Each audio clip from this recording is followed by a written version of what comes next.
Welcome back to স্বর্ণালীর হেসেল। আশা করি সবাই খুব ভালো আছো, আমিও খুব ভালো আছি।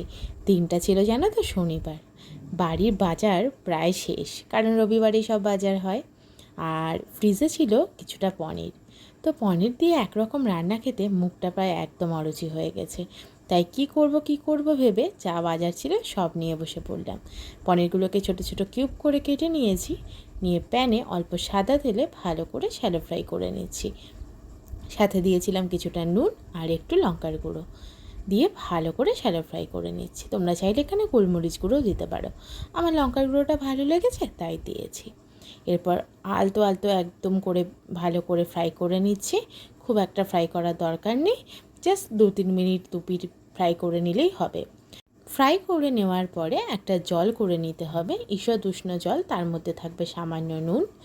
তার মধ্যে সেই পনিরগুলোকে দিয়ে দিতে হবে, যাতে পনিরটা ভালো সফট হয় আর ভালো করে পনিরের ভিতর নুন ঢুকে যায়। আর দেখো, আমি কিন্তু প্যানের মধ্যে কয়েকটা পনির রেখে দিয়েছিলাম, প্রায় 8 থেকে 10টা।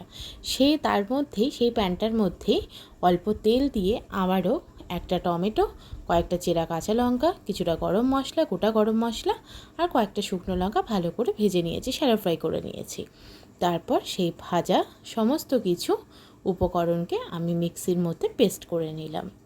তারপর প্যানে আবারও কিছুটা তেল দিয়ে ফোড়ন হিসাবে দিলাম কিছুটা কাসৌরি মেথি, সাথে দুটো চেরা কাঁচা লঙ্কাও দিয়েছি। এতে গন্ধটা দারুণ আসে, একবার ট্রাই করে দেখো। তারপর দিয়ে দিলাম উপর থেকে সেই মশলাটা, ভালো করে এবার মশলাটাকে ফুটিয়ে নিচ্ছি।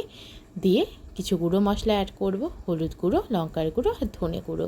জিরে গুঁড়ো আমি এখানে অ্যাড করব না।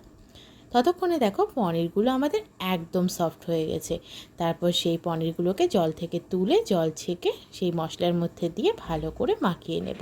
উপর থেকে ব্যালেন্সের জন্য কিছুটা দেব চিনি, আর লাস্টে দেব কয়েকটা চেরা কাঁচা লঙ্কা। ব্যাস, আমাদের নিরামিষ পনির মাখানি একদম রেডি। কী নাম দেবো ভেবে ভেবে এই নামটাই ভালো লাগলো। তোমাদের ভালো লাগলে আমার চ্যানেলটাকে সাবস্ক্রাইব করে দিও।